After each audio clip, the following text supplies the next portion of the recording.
You are the professionals. I am not, but I've kind of been trying to get involved with this a little bit.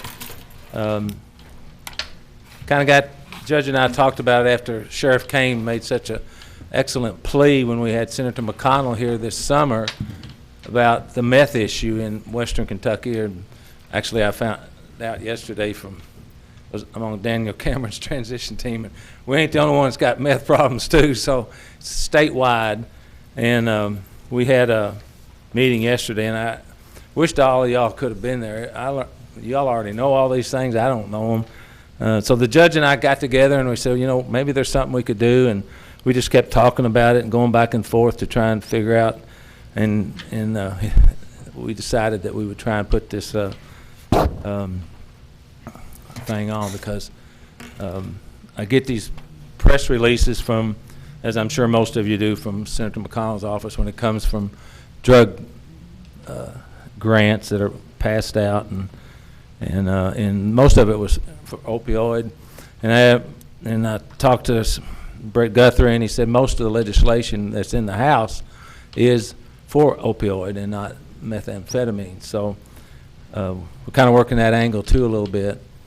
I know that we've had several other things come up in the last few days that makes me to believe that it's not just about grant writing for money. It is about trying to figure out this whole puzzle from recidivism. How you say that when you go back to jail again? That big long word. Recidivism, treatment. There was a guy in that meeting yesterday from the Healing Place in northern Kentucky, a great big place, and the addiction issues and how to get these folks back into the community as citizens of. So today we're going to be these are some of the goals that the judge and I kind of talked about. Try and help begin the process of devise a strategy to secure federal funding to combat meth. We're going to try and avoid as much duplication as we possibly can. This will be on you, not on me. And really for the community to work together collaboratively to begin the process of eradicating methamphetamines. We want to educate our federal partners. I want to thank Mark Lord from Congressman Guthrie's office for being here to ask for their assistance in lobbying and advocating for funds. And I will tell you that Senator McConnell co-sponsored an amendment maybe yesterday, increasing the COPS anti-methamphetamine program. It's called CAMP, to another $13 million in that pool. So there are some opportunities there. Still have to do the grant writing. We still have to do all the things that you have to do to make yourself relevant. And obviously we have an expert with Dr. Clark here.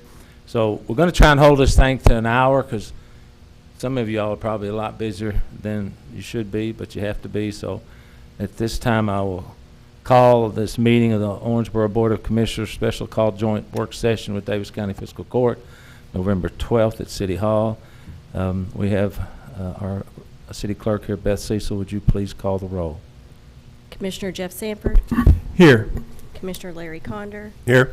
Mayor Tom Watson. Here. Mayor Pro Tem Larry Magliner. Here. Commissioner Pam Smithwright. Here. Judge Executive Al Mattingly. Here. Commissioner Charlie Caslin. Here. Commissioner Mike Coker. Here. Thank you. And Judge, you have a comment on Commissioner Watson? Mr. Watson was called away and unable to be here. Okay. All right. Do you have any opening comments you would like to make, sir? You know, Mayor, I think you covered most of them. A lot of folks have their minds changed about substance abuse when it becomes up close and personal. I know probably 20 years ago, as far as I was concerned, you could have thrown them in jail and allowed them to rot. And then my brother was arrested for manufacturing meth and using meth, and spent several years being rehabbed. And I'm here to tell you that the last 5 years of his life were probably the best years before he passed away from lung cancer.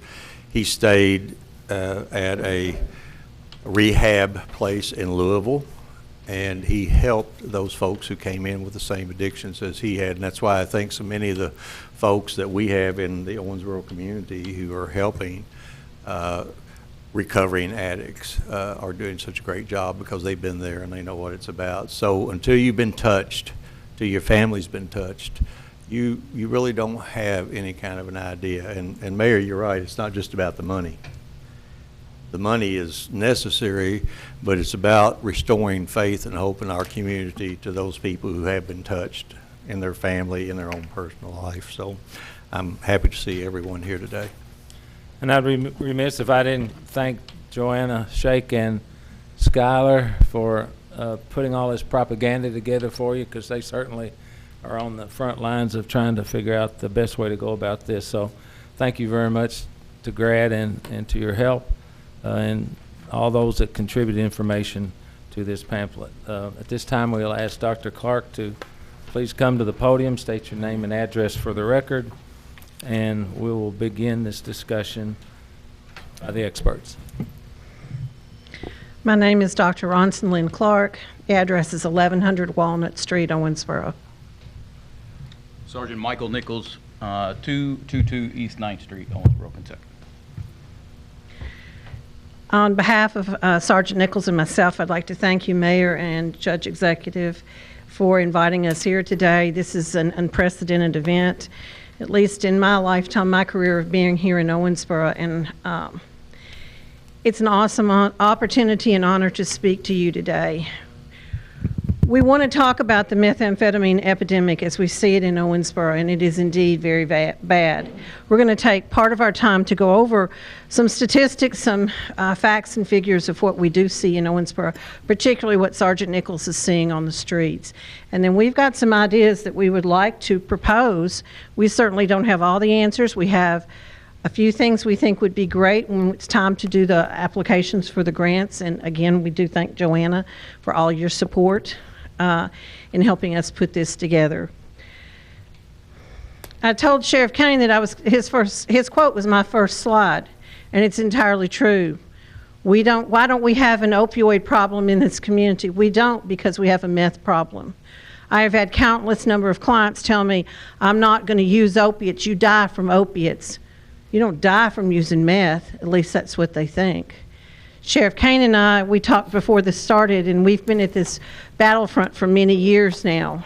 Some of the players and some of the procedures have changed, but it's the same drug, and it's just as bad as it was 10 and 20 years ago. We have headlines. These are just a few of what we've seen in the newspaper over the last year. This is in our community, in our neighborhoods, and you're going to see a map that shows you just how much it is in your neighborhood. To piggyback on what the mayor has said, no single agency can do this alone. We need our partners in this room. I see lots of my treatment partners in here. We see prevention folks in here, and we are blessed to have many law enforcement here. This will take a combined effort to combat this problem of methamphetamine and what it does to our citizens. I appreciate what you said, Judge Mattingly, when you shared so poignantly about your brother. I'm often asked about the effects of methamphetamine, or any other drug for that matter. Everyone who uses a drug has a direct effect on at least 7 other individuals. So that means our community, those of you in this room, probably everyone can say some kind of story about some kind of addiction. It crosses no barriers. Nothing prohibits someone from becoming a drug addict. Drugs don't care how much money you have in the bank, the color of your skin, or what neighborhood you live in. They're equal opportunity killers. What is meth? Meth is a human-made stimulant. What we see now on the streets of Owensboro is crystal meth. We can have individuals who can smoke it, ingest it, snort it, or use it intravenously. More and more, I hear about intravenous drug use by individuals in their teens, who oftentimes are taught how to use a needle and put it in their arm by their parents. And I hope that rings really deep within you to know what effect this drug abuse that we all fight has on a family. It is a family disease.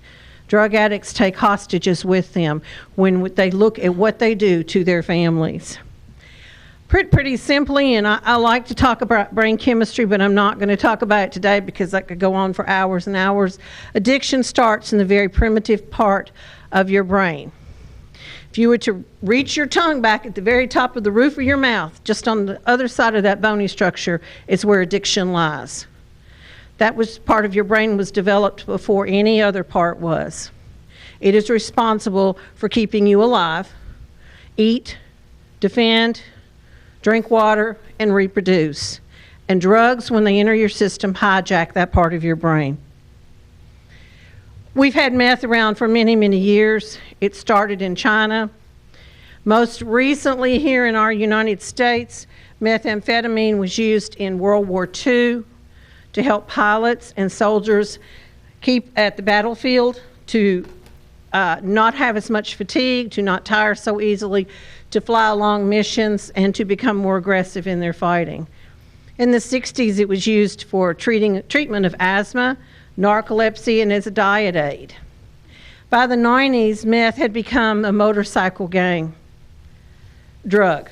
When I started my career 30 years ago, that's what we treated was crank that was available in motorcycle gangs. Today, what we see, thanks to efforts from individuals along with Keith Kane leading it, we have that camp that you mentioned, Mayor. And that was to eliminate the sale of ephedrine, where you can't go to the drugstore or to the big box store and just get cold pills off the shelf if they contain ephedrine. What we see now is meth that is made along the border. It is brought here by cartels. It is much more pure. It is much more dangerous. Oftentimes, it is cut with fentanyl. We're seeing that more and more in our community. And what we know and what we hear from addicts, when I'm in treatment with these addicts, there's nothing better than that drug that's got meth in it and cut with fentanyl, because that takes me almost to the point of death. And what better high is that for someone that is wanting to get high? I know that sounds a little bit insane to many of you in this room, but that's what an addict looks for when they're trying to get high. All right, I'm going to let Sergeant Nichols, we're going to kind of tag team on this, and he's going to take over a few slides for now. For those that don't know me, my name is Michael Nichols. I'm the sergeant and supervisor of the narcotics unit, or street crimes unit with the Owensboro Police Department. Sergeant, would you please make sure you're close to the mic? Yes, sir. I didn't want to blow everybody out because I talk loud. So, and I have trouble standing behind this podium. When I teach, I don't stand behind the podium. So, bear with me. I'm a 21-year law enforcement officer. 10 years, the last 10 years of my career have been involved in the narcotic game itself, okay, well, as a detective or as a supervisor. 9 years ago, 10 years ago, the labs were out of hand, and I think everyone knew it. It was the easy way to go out in the backyard with, chemicals you could buy at any store. Within 30 minutes, you were shaking off a batch of methamphetamine. 45 minutes to an hour later, you were ready to go. Obviously, cutting off the precursors cut those numbers dramatically, but without question, what changed the game was the cartels south of the border. The amount of dope that comes into Owensboro is staggering. I'm going to say that the numbers in my slide here today, in complete transparency, only reflect the Owensboro Police Department. They do not reflect the County Sheriff's Department and KSP numbers, all right? So if we were to combine those numbers, obviously that number goes up exponentially, all right? But the labs, and these numbers, I went back and looked, and there's no way for me to type all this up on this slide. These numbers are still not indicative of the manufacturing issue that has gone away. What you see there are someone having an anhydrous tank in their backyard, or a hydrogen chloride gas generator in the backyard, meth trash, those type of things. Anything that would require a detective from the Owensboro Police Department to take hazardous materials to the state police reflects these numbers. And none of those are working meth labs. They're all either trash or just anhydrous type tanks. What you see there today is up-to-date numbers from the Owensboro Police Department. Obviously, with help from Kim Quinn and our records department. She got me these numbers, so I obviously have to mention her and say thank you for that. But this is current. Now let me be 100% transparent in that number and what you see there, because you go, oh wow, that's like 6 things on the map that you're showing me. The state of Kentucky has lots of different charges for opiate type drugs.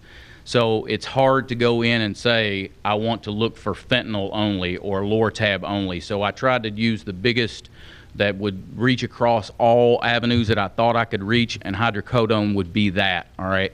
So those are hydrocodone or Lortab type related arrests. They do not, because the state has a different charge for each one of those varying types of drugs, all right? But the numbers that you see there are staggering when they come, again, for the amount of meth arrests that happen in Owensboro. These numbers are not reflective as well as the undercover buys that my unit does on drug traffickers in the Owensboro area. These are meth-related arrests that have happened on the street. And I kind of click through these pretty quick. It's kind of drills down on each individual area. I think the reoccurring theme that you'll see here is that no area of Owensboro is devoid of the problem when it comes to meth.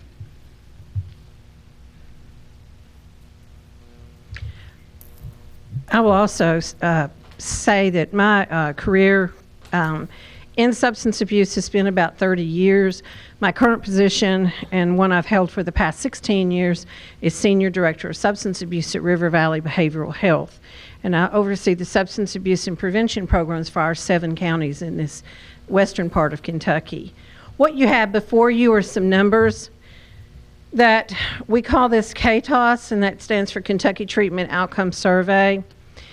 They do a survey at intake when someone comes into treatment, and then they do a survey on same survey. They follow up with them a year after they completed treatment.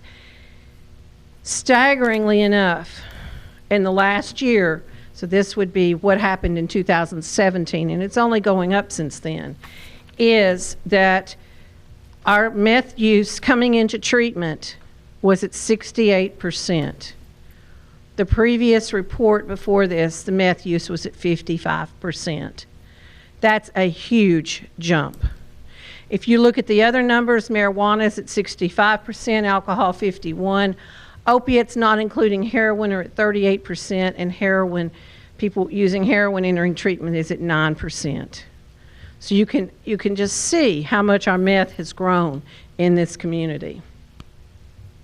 I talked with Anita at the health department, and she gave me the statistics for her harm reduction program, which you have supported the needle exchange program in the past year. It has gotten started. This was from its inception until July 31st of 2019. They had total visits of 128, I think it is. It's a little hard to see. Syringes provided to individuals who came were over 3,200 syringes provided. Of that, when they asked them their drug of abuse, their drug of choice, 76% of those coming in were coming in because of methamphetamine. Most of the time, harm reduction programs were set up to deal with people using needles with opiates. This is not proving to be so in Owensboro. Dental health. You've probably seen pictures of individuals with meth mouth. To repair someone's mouth, all the damage that has been done because of using methamphetamine is said to be around $5,000 a person, and payer sources are very hard to find that will take care of this. Family preservation. Meth not only consumes the individuals, but it consumes their entire families. It does very little good to treat an individual if you do not treat the family along with them, because the family has become equally involved in the addiction that happens. I talked to Judge Julie Gordon in family court not too long ago, and she said 70% of her cases in her court were because of meth. These families are very complex. There's a huge amount of domestic violence. One thing that we know with methamphetamine is it goes along with aggression and violence. There's poverty. There's mental health problems. Everyone has some kind of amount of trauma history. Criminal justice involved, dysfunctional relationships, inadequate health care, poor nutrition, and child welfare histories. These are very tough cases. It's not so simple as to let's send them away for 28 days to treatment somewhere and they'll be okay when they're finished, or do a little counseling with them when they finish. You have to address all of these issues. Very, very complex. Effects on the children, these are listed here for you. We don't even really know from studies, scientific studies, exactly how much children are affected. But I've broken this down, and if you pick up a white folder over here that Joanna supplied everyone, you'll see this PowerPoint. And I don't want to take time to read things off of a slide to you. Meth is a daily problem in Owensboro. These numbers reflect the amount of reports and arrests on days of the month up to where we are right now. Again, I'm not going to go through there and read you every month out of that. It kind of speaks for itself. The majority of months, there's days that I think the fewest one was that there were 12 days out of a month that were not we didn't have a meth seizure. The amount of drugs, again, these numbers do not reflect. This is just the city police in Owensboro. We're at 18.38 pounds of meth, and that's up obviously almost 4 pounds from the year before. Sergeant, so, and this is not meth manufactured, probably. It's meth that's brought in. No, sir. Yeah, no, sir. This Okay, is all seizures and crystal meth that been produced somewhere else. I'll let Dr. Clark talk about the societal cost. This particular slide shows the societal cost across the United States. It's staggering, and when you look at these numbers in the millions for child endangerment, workplace productivity, treatment, health care, health-related costs like the dental costs that are involved, and probation and parole costs. But I wanted to bring it down to what it looks like here in Owensboro. When we talk about sales of methamphetamine, we talk about something called an 8-ball. Sergeant Nichols can explain that a little bit better than me probably, because he probably buys them on the streets all the time. An 8-ball, is 3.5 grams. Now, if you think he said 18 pounds, I knew I should have studied that metric system better in grade school. They told us we'd be using it. An 8-ball is 3.5 grams. When Sheriff Kane was out there fighting this war on methamphetamine back in the early 2000s, an 8-ball probably cost $300 to $400 on the street. An 8-ball anywhere in Owensboro right now is $80 to $100. And 80 is a very common amount. This is one thing that inflation did not affect. An average addict will use 2 8-balls per week. That's $160 that an addict is spending. And keep in mind, I know we have a lot of businessmen on the council here. Keep in mind, they're not paying taxes on this. $160 times 52 weeks a year is $8,320. One of the other things that I do at my job is I'm a mental health first aid instructor. If you ever get the opportunity, I highly encourage you to take that class. It's life-changing. But one of the statistics we talk about in mental health first aid is on an average, it takes 6 to 18 years before an addict will go into treatment. So I chose out of that 6 to 18 to use the number 10. So they're spending $8,320 a year for 10 years. That's $83,200 that's coming out of their pockets. They're probably doing some illegal activity and not spending that much. But if they were spending it, that's what it would be. National Office of Drug Control Policy says for every $1 that is spent on meth, $7.46 is lost in productivity and crime. That means it's costing us in this room. It's costing you sitting up there. $80 times 2 is $160. That's their 8 balls, 2 8-balls a week, times $7.46, times 10 years. This is one addict. Is costing $620,067.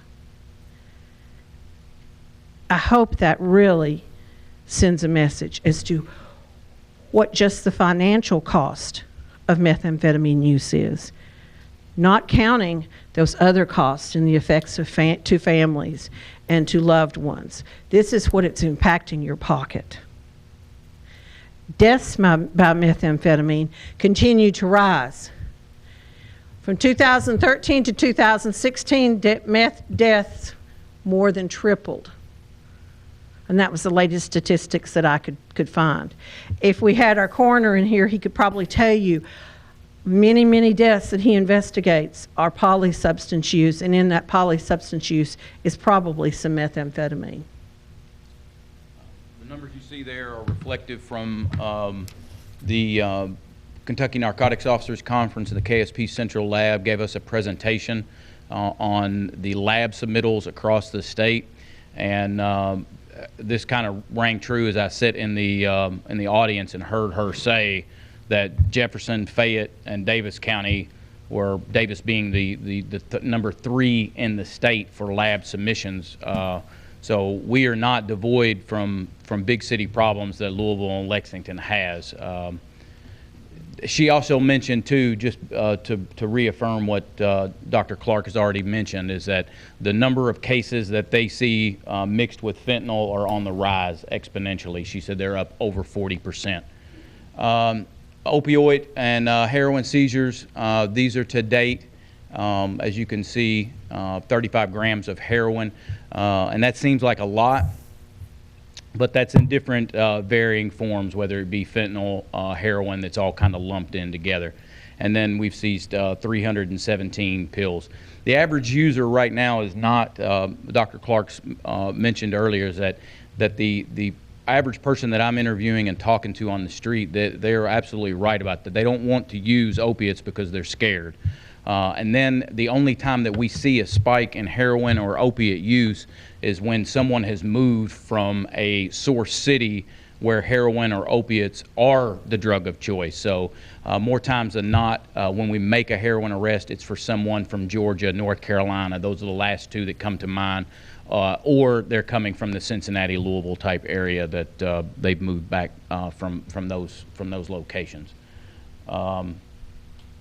I will say that, again, what Dr. Clark mentioned was that the amount of meth that's here is indicative of the price that we are seeing. I mean, my detectives bought an 8-ball yesterday or Saturday for $70, and that's dirt cheap. These guys, there's more meth in town than we can fight. The law percentages that I'm liking to think is that we're trying to catch about 10%. And the 10% that we've caught is the 18 pounds. So you do the math, that's about 180 pounds that have leaked through that we're not able to get our hands on. We are fortunate right now that one of the detectives in my unit is assigned to the DEA task force in Evansville. So we are partnering with our federal and state and our county partners, obviously. But having said that, we still need the help in this area. Sergeant Nichols, is there, looking at this sober living houses, is there something called a khaki house?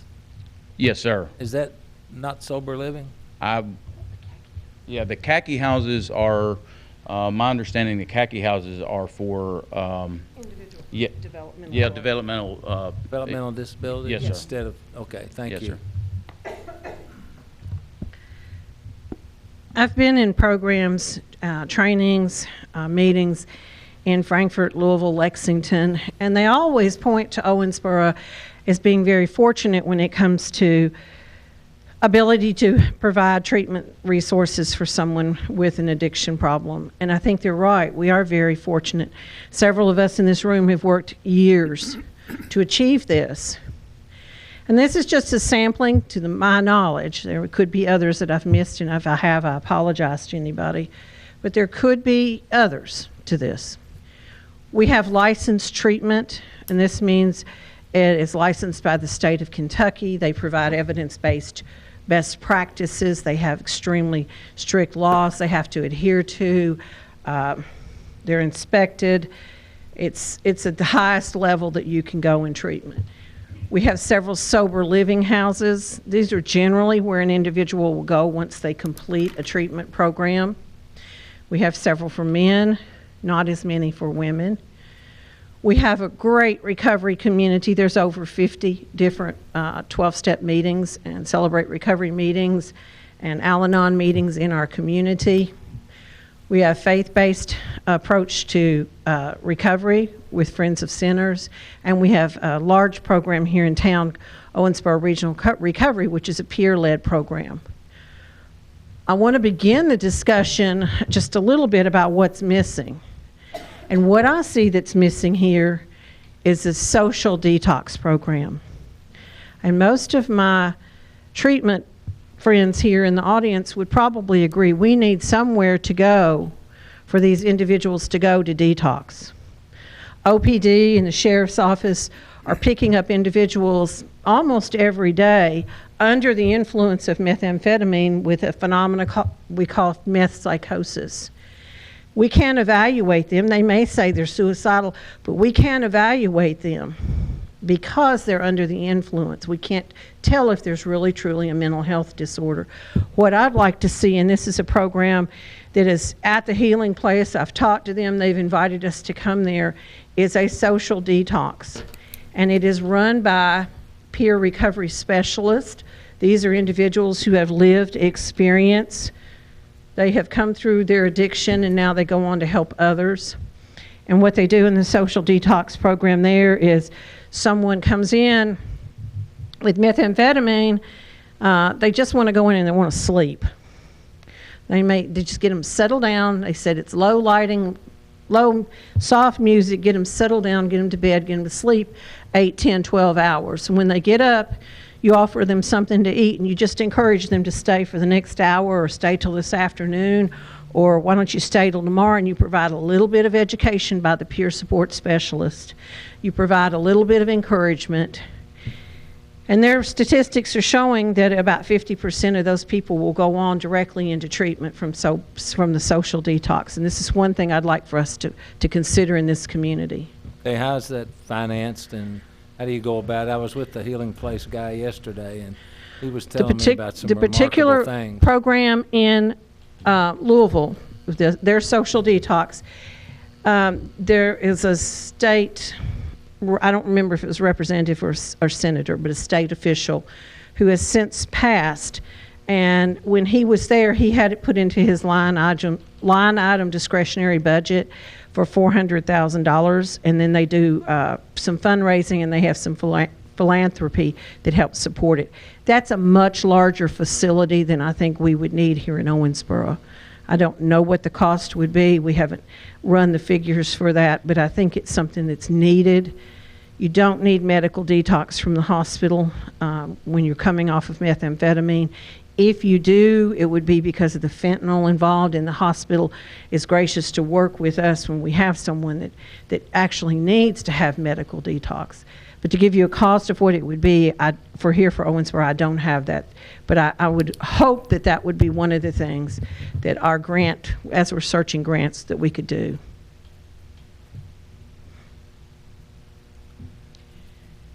One of the programs I think is incredibly successful in our community is the Daviess County Drug Court Program. These are some statistics from July of 15 through June of 18. They had 154 people enter. To date, 55 have successfully graduated. That doesn't mean that the other 99 have not graduated. That means there's probably still in treatment. Some have gone on to go to other programs. Some have not been successful and have gone back to jail or wherever. But most of them are still in the program. Of the 55 graduates, 46 of them, or 84%, listed meth as their drug of abuse. That meant for Daviess County Drug Court Program, the largest number that they are treating was for methamphetamine. I worked very intimately with this program for many years. In fact, during that time was the one that provided the therapy services for them. I think this would be a second thing that our community really needs to look towards, and that would be increasing drug court or increasing programs like drug court. I'm going to speak about accountability, and I know Mike wants to do that as well. I think for anyone going into treatment, treatment needs to be long-term. Treatment doesn't mean I need a treatment bed for the next 18 months. A bed in a treatment center doesn't have to be very long. It doesn't even have to be. Many addicts don't need that level of care. But what they do need more often is someone to be involved in their lives and hold them accountable for a long period of time. In drug court, it's a minimum of 18 months. And if I am with you side by side and holding you accountable for 18 months and showing you a clean and sober way to live life, more people than not get into recovery because of that level of involvement with them, for them, to them, by the community, by the treatment folks, by the recovering individuals in the community.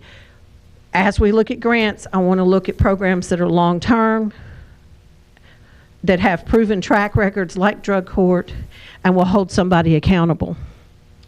I would just reiterate what Dr. Clark said, being on the drug court board. I, as a young officer and definitely as a young narcotics detective, would have agreed with Judge Mattingly and said build more jails, and I have gotten older and wiser, I would like to think, and our goal at this point is to get them off the Ferris wheel. We continue to see the same faces over and over and over again, and the lock them up and throw away the key approach obviously is not working because we continue to see the same faces over and over again. So if we could get some obviously you can't just throw away the law enforcement side of it, but partnering with our prevention and our treatment partners is huge. The drug court issue, again, I would say I wasn't a big fan when I was a young narcotics detective because I thought it was an easy out. But I, again, younger, older, and wiser, have come to realize that this is one of the few programs that actually holds them accountable. And there are, sanctions and go back to jail type if they are caught. So the Daviess County Drug Court, again, I can't continue to say that is a good thing for our community. And Sergeant, those of us that have come to some of those graduations, I mean, I know most of y'all probably have done that, but I'd encourage you to get a friend or somebody and just go and listen to the stories that these former addicts, is what I want to call them, talk about and their life ahead. And Whoops. You recording me? Okay. Facebook. Okay, when you're 69, let's see, where was I? Let's see. Oh, yeah. And just listen. I mean, it's a cry fest, and they're all hugging Dr. Clark, and it's just a beautiful thing to see. These people have hope again. They have a chance. And I know that from those, Joanne and I looked at some of those grants that were provided, and drug court was on the list last time, so we'll look at that. Again, I can't continue to say that that's two thumbs up for the drug court thing because, again, they are holding them accountable. Mayor, let me take this opportunity to invite anyone that would like to come to a drug court celebration and graduation. There'll be one next Monday at 2 p.m. over the Judicial Center. Come and watch. Yeah, you'll go away with a different you absolutely viewpoint, what the struggles are that these people have. I'll take this opportunity to go ahead and say where we want, from a law enforcement type aspect, again, working with our treatment and prevention partners, from our side of the house, we can't continue, we need to continue to fund everything that we're doing at this point. I mean, I could go on and say more resources, the more you give me, obviously, but we're fighting something that is not, it's changed. And from 2009, when I started working narcotics, it's huge because you had to know somebody. You had to pick up the phone, or you had to know somebody that you bumped into, somebody that had dope.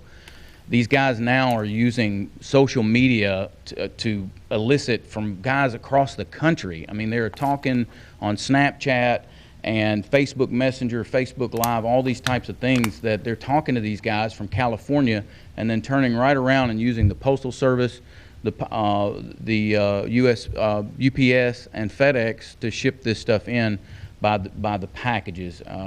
So anything that we can get when it comes to money-wise to help with that fight from the technology. Obviously more money for overtime when we start looking at grants to help keep more officers on the street, and more to give us more when it comes in the way of investigative tools to help us fight that. Mayor, if I could.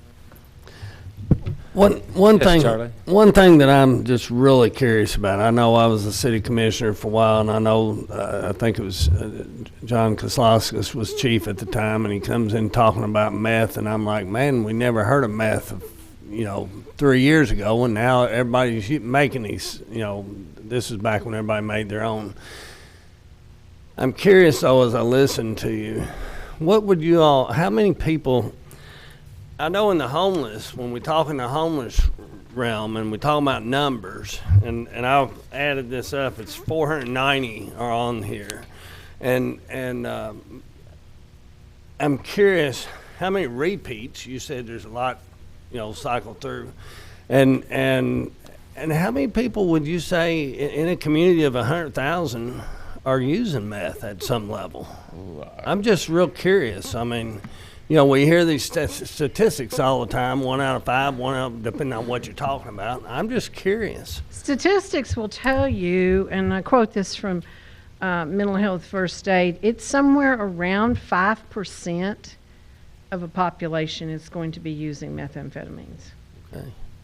And then the how other many question. Are repeaters?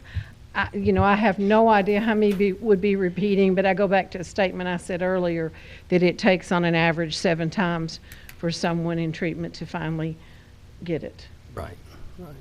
And the other thing I would ask is, I know you said, and that broke my heart to hear you say it, that parents teach their kids how to shoot up. But I'm curious, when you talk to these people and they say, you give the percentage of people that use meth, my question is, what's the entry point to being a user? Age of first use? Age of first use for meth is probably, it's a little older than marijuana and alcohol. It's probably about 20, I would say. The youngest I've ever interviewed, sir, was 14. She was shooting up with her father. And absolutely there would be those outliers that are younger. I've seen 17-year-old girls putting a needle in their arm because an over 21-year-old boy has said, this is what would make you feel good. Gotcha. Thank you. Another point that just kind of came to mind when we talk about how to fix the problem, because I don't want to just come to you and say, hey, this is our issue, and obviously you're wanting to know how I feel like we should fix it. Is another thing is that we would need help from our state legislators. I feel like part of the problem from the courts is that there seems to be this blanket type effect. If you come in with a trafficking or any type of drug charge, it's a let's go to rehab.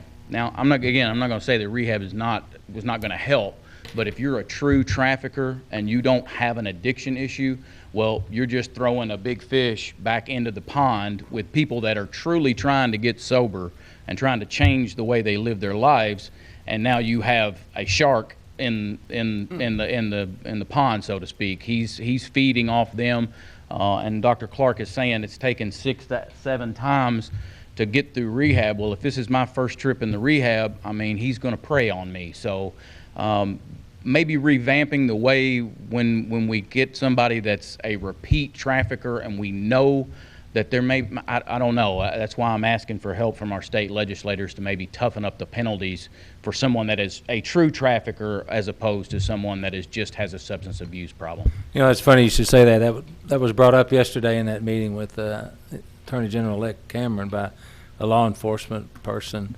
And that was one of the, he described it almost exactly like you did. So evidently, there will be some conversation That's out of good the to Attorney know. General's office towards the state legislature to try and look at ways to maybe not solve it, but try and put it in a better light. Let's put it And so. one thing that I think would help solve that, or be at least a ways to begin to look at it, is to place someone who knows how to do appropriate assessments and screenings of individuals in the judicial process. Because if you've been doing this as long as I've been doing it, I can tell a trafficking person from a using person, and get somebody that's trained and knows how to combat that, to keep the traffickers out of treatment, because a trafficker will disrupt a group process quicker than anybody. So I suggest you two get together and put together a piece of legislation, and I mean, we'll be, I mean, seriously, speaking for myself as an elected official, I don't have these expertise. So that would be something that, when you're not doing anything, checks and 8 balls and getting people well, it would be nice, to get, yeah, just a draft piece that we could, we could pass on to our local elected officials in Frankfort, and I'm sure, that would be well received. Dr. Clark, thank you, Mayor. You hit the nail on the head. There has to be some discernment in the judicial system as to who you prosecute and who's not prosecuted and who goes into treatment. Jailer Maglinger sitting over here, and so many times those first-time offenders, they don't go to drug court, they don't go to treatment, they end up in his jail, and he's left to deal with them. Lots of times those users have mental issues, emotional issues. Jailer, are you equipped to deal with mental illness? I don't think so. It's not preferable. So a lot of that has to do with our judicial system and how these folks travel through that process. And right now, quite frankly, they're clogging up the jail.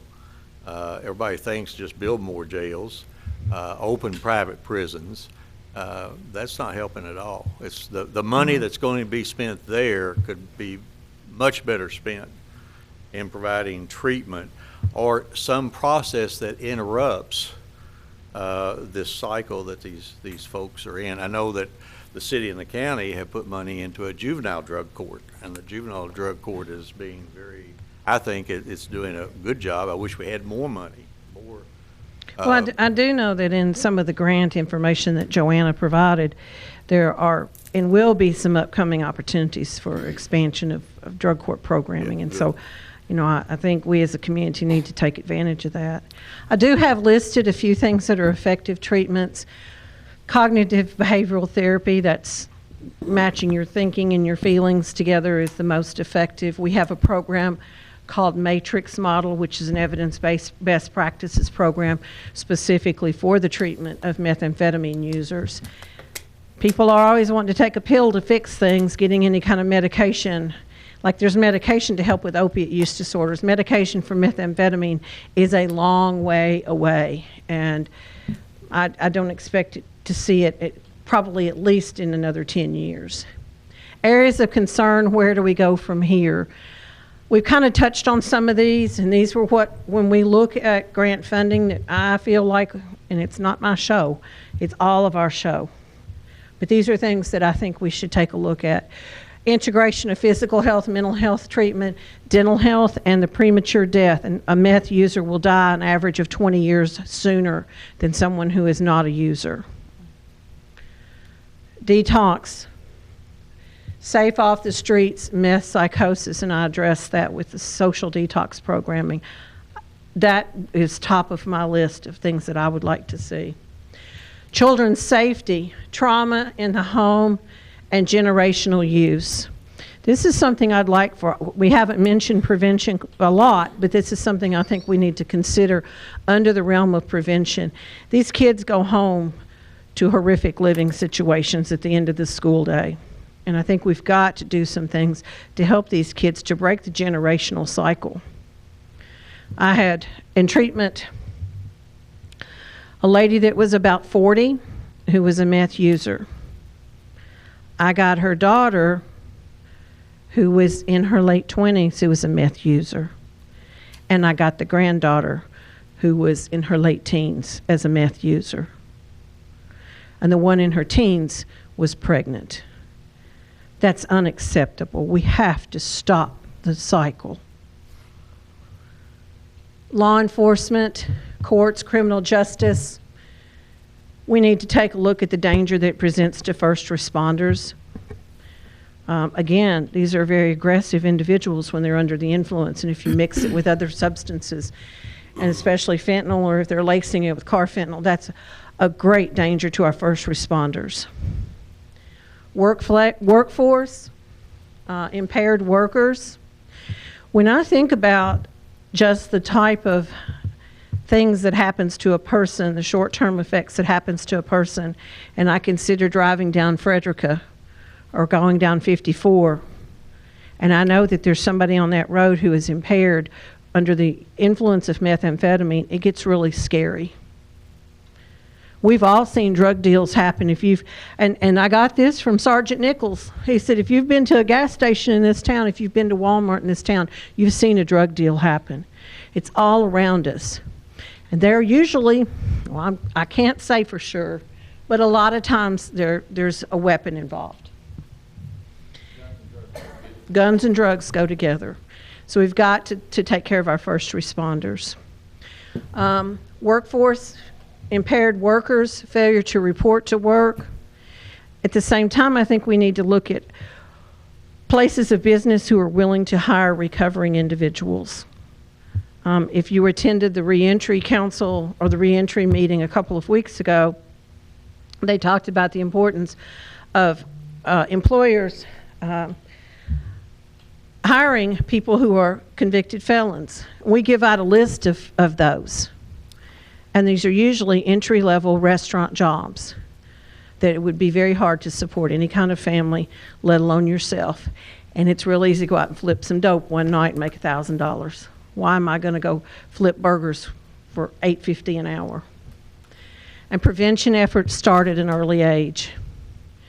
We have to prevent them from doing things like smoking and drinking before we can prevent them from using things like methamphetamine. Mike? Final words? We've covered what we wanted to say. We will entertain questions or comments or whatever at this point. Okay, I will mention that Senator McConnell's field rep, Tim Thagillum, is here. Let me raise your hand, and Senator Rand Paul's field rep, Jason Hessert, is here as well. So those two really good contacts for you. My question to you, and maybe even to Skylar and Joanna, is there an opportunity for UCAT people to get, or a group, however you want to get together and let us know as elected officials what we can do to kind of help the process through the system? You know, maybe as these grants that you have seen in the brochure, how they're written, Sheriff Kane, you know, you see for law enforcement and things such as that. If they're on target, you know, we have access to people in Washington that can say, okay, this seems like we can submit to them things that we think would help our community and give us, you're not guaranteed to get the grant, but at least gives you the opportunity. Because, you know, if it gets right down to it, that last one, all this stuff is, you know, kitchen table issues, basically everything we've talked about today, and that's the most difficult part of it. So if you all could maybe band together and come up with, you know, I'm really serious about writing that piece, you know, of legislation to try and, you know, separate the issues that you were talking about. And I think it's going to, we don't know what we're doing up here. We're just doing what we think we can to at least make the awareness there, and we're going to rely on the professionals to do the rest of it. And this time I'll ask if anyone would like to speak from about any issue concerning, if there's something we've forgotten, we'll be glad to hear you speak, and then we'll ask for if there's any comments from the dais. Mark Lord from Congressman Brett Guthrie's office. I forgot to You're just so quiet. I never. I'll offer a couple of thoughts. Thank you, both commissions, for the opportunity to join you today. Just want to offer a perspective of what we're seeing around some of the other communities in the 2nd Congressional District that we serve, and I think you're absolutely on the right track. You've identified the problem and its magnitude. The reason that you're here today is trying to look at developing resources for an infrastructure to be able to come up with more resources to be able to try to address this societal scourge that we have. And Congressman Guthrie and those of us on his staff have been working with many of the other communities in the 2nd Congressional District, and we're finding we're having some success in working with different communities. The Kentucky Agency on Substance Abuse Policy has local chapters. Your Daviess County is included as a local chapter, and many of those communities are putting together people that are coming from their respective perspectives, whether it's law enforcement, the medical community, behavioral health community, and they're attacking the problem by developing a strategic plan for their particular communities, and they're using that strategic plan to bolster applications for money from various resources, federal, state, and otherwise, and having some success in that. Some of the communities in the opioid, the problems with the communities where the opioid addiction is greater, it's been more exponential, so they've responded with earlier on in this process, and they're finding some very effective ways to try to attack the problem. One thing that is we've been working with them and trying to help facilitate federal money is looking at how they are identifying the challenge with having, from the prevention space, the addictions, the treatment, and the recovery. Those three elements are intertwined, but they're also succinct in their efforts that they try to address. And looking at, in response, there's kind of a three-legged stool of needing to have the job, needing to have the housing, and needing to have the treatment in order to combat this relapse cycle that we see going on and again. And with that, we've been able to try to point them in different directions. Now, most of the federal money that comes into the state are being addressed through the Kentucky Office of Drug Control Policy. Executive Director is Van Ingram, and we've invited him in several places in the 2nd District to come in and speak to those providers that are looking to try to address various elements of their strategic plan within their communities, and trying to identify resources when they come about, because he is kind of the arbiter of the federal money and some of the state money that comes in, and can help those providers to identify when those pots of money are filled, and what types of efforts would be funded in those projects, and that sort of thing. So I say all that to offer as a resource to try to work with the state government and Office of Drug Control Policy to try to affect federal resources to meet your strategic plan, whatever you determine that is, as you move forward to try to address this problem. We'd love to help. Our communities need it badly. Thank you. Thanks, Mark. I will say that we have a very active ASAP board here in Daviess County. There's 6 or 8 of us on that board that are in this room right now. And, we do appreciate everything that the state has done to help us with this. So would that strategic plan idea fold into your thought process? Yes, we develop a strategic plan once a year. Okay. And certainly, yes, it will develop into some things that we'll put in there on the next one. Sheriff. Thank you, Mayor. I can't pass up the opportunity to approach the podium if we're talking about this particular issue. Hey, you started it with McConnell's dinner. Let me start by saying that I think it's real important to know where we've been before we can really talk about where we're going. There are some of us in here that remember very vividly of when we first started addressing this issue with methamphetamine. It actually impacted this community along about the time that I assumed my duties as sheriff in 1999. In fact, the first methamphetamine laboratory was seized in Daviess County in the summer of 1998. And methamphetamine at that time, although it was known to us in law enforcement, it was basically a drug that was imported from the West Coast, and we saw very little of it, and thus the negativisms associated with its use weren't that much of an issue. That all changed when people learned to make methamphetamine locally. The local production of illicit methamphetamine took this community and this Commonwealth by storm. And it quickly became what was referred to then, and I've heard referred to today, as an epidemic. Quite frankly, I'll be very honest and candid with you, I dislike that term because it's indicative of a problem that's spiraling totally out of control and there's nothing that can be done about it. And unfortunately, that's what we originally heard, not only from the community, from elected officials, but from peers and my own peers in law enforcement. I recall those conversations where this is an issue, this is a problem bigger than us. There's very little, if anything, we can do about it. We just have to weather the storm and hope everything changes. I dislike that position. Law enforcement, as far as I'm concerned, is never given the opportunity to throw up their hands and say, I give up, we hope it gets better. That's not who we are.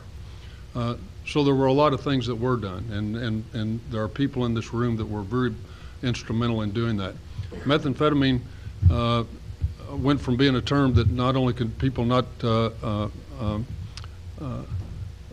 didn't know what it was to became everybody's problem. It impacted everybody, and you'll if you lived through lived in this community in the first decade of this millennium, you know just exactly what I talk about. You couldn't pick up the paper, and methamphetamine wasn't making headline news. Law enforcement dealt with it every day, and when I say every day, I mean every day.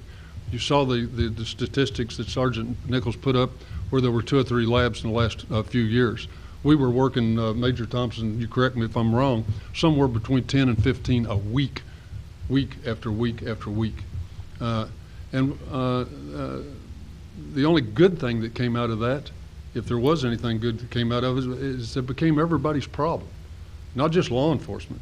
It went from people talking about, what are you going to do about this, Sheriff? What are you going to do about this, Chief? To it was no longer law enforcement's problem. It was a community problem. So we understood, and the community began to understand that if it was a community problem, the only way we would solve it would be with the community support and the community's involvement, the community's engagement. And that's exactly what we did. On the legislative level, the faith-based community, education in our schools, aggressive law enforcement, all these people and several more came together. And it didn't happen overnight. I mean, this all started about 2001, 2002, and it really wasn't until about 2008 or 9 that we actually saw it go to its peak and began to slowly come back down. I am convinced that one of the major, not the only, but one of the major reasons that we finally got a handle on it was because we were able to attack the availability of the drug itself, that is the clandestine manufacturing. There was more methamphetamine in this community because we were making more of it here. And one thing that I've witnessed during the course of my 4 decades in law enforcement is that the more of a drug that's available, the higher potential for its abuse occurs, regardless of what drug you are talking about. So when we understood that, and we understood we could focus on reducing it by its availability, we began to see the successes that we've seen. That's where we were. What happened as a result of our success in putting these labs out of business was that the cartel method that you've heard so much about today moved in to fill its void. That did not become as a surprise to any of us in law enforcement. We anticipated that. We knew that would happen. Nobody's going to wake up and say, we can't buy locally made meth anymore, they're not making it anymore, so I guess I'll just quit. Anybody that understands the addictive qualities of this drug knows that that's not going to happen. So what happened was just exactly what we said would happen. The cartel meth came in to fill that void.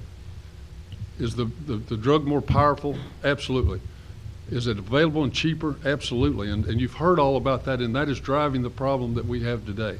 But there was a home run for law enforcement. We're not dealing with those labs that were unstable, toxic, flammable, explosive.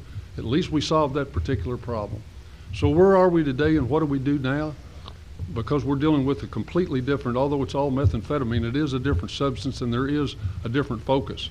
With locally produced methamphetamine, we were focused locally on what we could do about it in terms of putting the people out of production of this. It's no longer a local problem. It's coming in across that border. So what I would suggest, in addition to all the other things that have already been suggested today, and they are all equally important: treatment, prevention, education, law enforcement, all of these entities have to come together to combat this problem. And the community has to support us on it. It's a community problem. The solution involves in the engagement of the community. And though it's a controversial issue, I find myself in the middle of every controversial issue in law enforcement these days. But I think we would be, particularly with our federal partners that are in the room today, I think we would be negligent if we said, we've identified where these drugs are coming from. We know that. Sergeant Nichols and every one of his people knows that. Everybody knows it's coming across that southern border. The vast majority of it is. And so we attacked it before at its source, and that was the local production.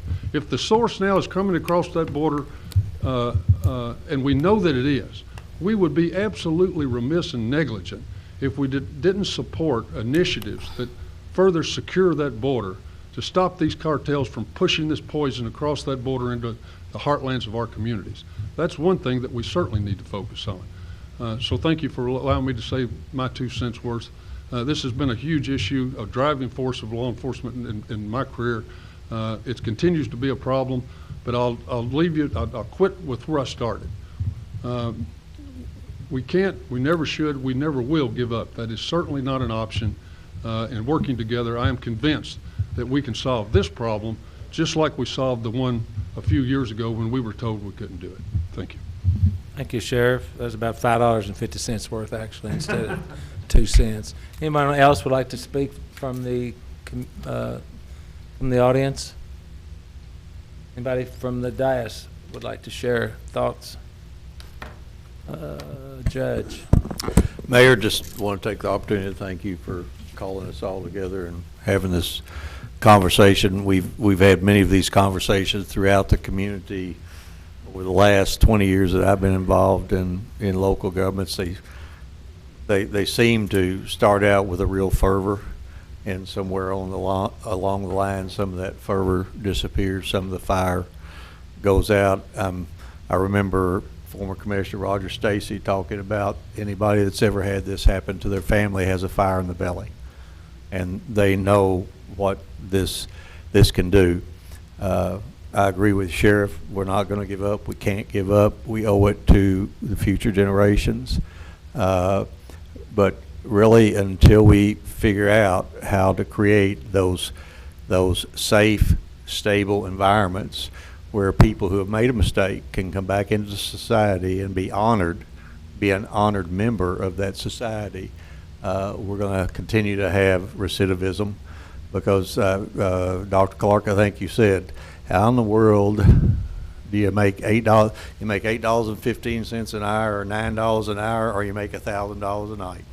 It's a pretty easy choice, isn't it? So, but once again, Mayor, thank you for your hospitality. For your support. Anybody else would like to speak? Commissioner Condor. Thank you, Mayor. You're welcome. Thank you to everyone, especially Dr. Clark. She's a rock star out at in this community that is really advocating for the health of everyone in our region. And thank you, Mayor, for advocating with the Leader McConnell for the granting opportunities that we have for this community, for monies to be able to come in and address this issue that touches everyone's lives, and especially the people that are on the Drug Alliance, that are sitting here that work this at least every quarter, and the steering committees that see these numbers and how they have been moving over a long period of time. There is a couple of things that I would like to make a comment about. I know that today, that if we looked at the numbers as what was quoted earlier, for example, over at family court, you had 37 cases today. You did the math, that would be about 25 or 26 cases that were directly affected by methamphetamine. You have, on a weekly basis, women that have children that are being born with this addiction, with this disease, as it moves. And so you look at all of the monies and all the efforts and all the heart that we wish to place into this.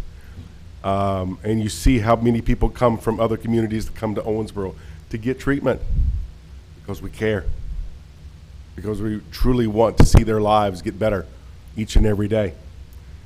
I know that whenever this was first, the Drug Alliance was put in place back in 2011, I believe, there was the potential of having a director of that agency, and that kind of faded away because of funding or some other issues.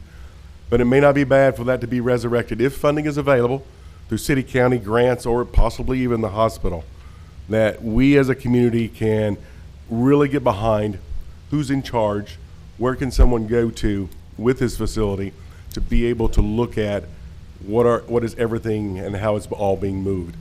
So I asked that to be done.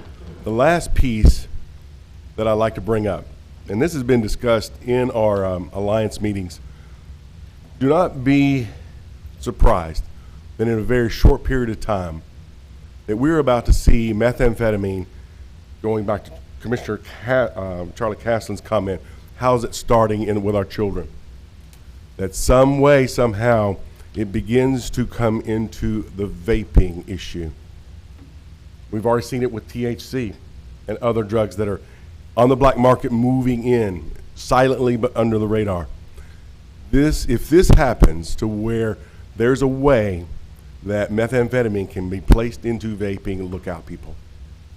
So from a federal level, with what our current president is doing and addressing, hopefully, the vaping issue, totally support, because this could get into a really bad situation if that's the case. So I thank everyone for their time and their effort. All of our first responders, be safe. Come home. Thank you, Mayor. Thank you, Judge, and everyone else. Anyone else? Commissioner Koger, Thank you. floor is yours. I'd just like to thank Dr. Clark, Dr. Clark and Sergeant Nichols. This is just an awesome program. You've presented to us a lot of good information. You asked about getting some grant money. I wonder is any of that money would be available not only with treatment but with Sergeant Nichols' staff of increasing some of his folks. I don't know how many you have out there trying to make these buys to catch these people, but I assume you're just limited with a short group of manpower, and maybe that's one thing. If we increase that manpower, then that's going to help us get more. But I know that the treatment is number one, and like I said again, Dr. Clark, you and your staff has just done a great job, and I've seen a lot of progress in that. Thank you, Mayor. You're sure welcome. Anybody else? Okay. I do thank everyone for coming. I will share a personal thing. I had an accident in 70, and the only way to keep me going was to give me morphine every 3 hours, 24 hours a day for 21 straight days. So I have a feeling of what it's like, what you said, getting ready to die and come out of the bed, flip around 3 times and come down. So I have a soft spot in my heart for people that have these addiction problems, and I know firsthand that it's brutal. So thanks again. We'll turn this back to the professionals. You all can kind of do your interactive stuff, social media and all them little thingamajigs, and just give us a heads up on how you're doing, and we're here to support you as best as we can. And Dr. Clark, tough guy, we appreciate your support. So thank you all for coming. God bless. Oh, and by the way, there's folders over there that talks about the grants. That it's over there on the table. I suggest you get one and just kind of see what's going on, because it is very helpful as to what we're doing.